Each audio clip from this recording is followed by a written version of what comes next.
Of Earth's 7.5 billion people, 45% use social media, more followers than any religion.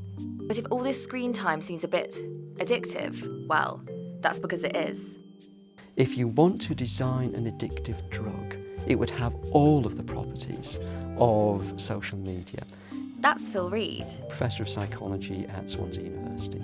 Professor Reed studies how internet use affects both human physiology and psychology.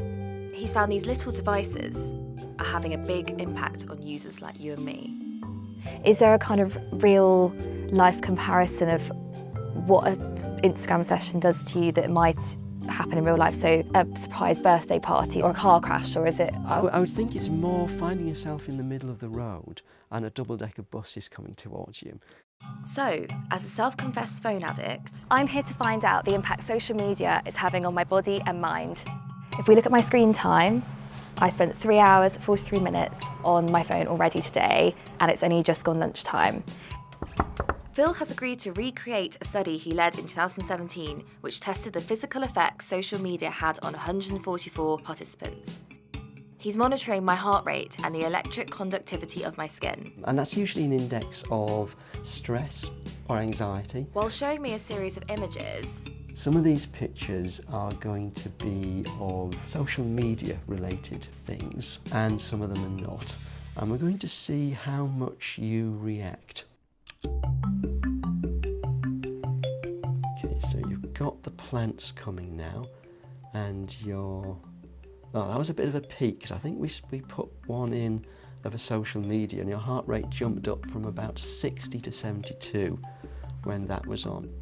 The plants are keeping you nice and relaxed and your heart rate there is around 60. Professor Reed has found that for heavy internet users, like me, being deprived of their internet fix can bring on these physiological stress responses.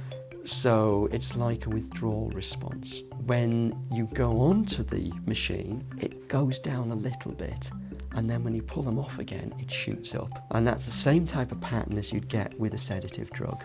And what that's telling you is that those stimuli are actually making you feel stressed. But what's so bad about a little stress, right? So it's not just at the level of a heart rate or skin conductance.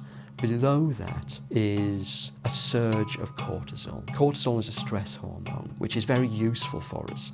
But if you get too much of it, it starts to have really negative effects. One of the first things it does is suppress your immune system.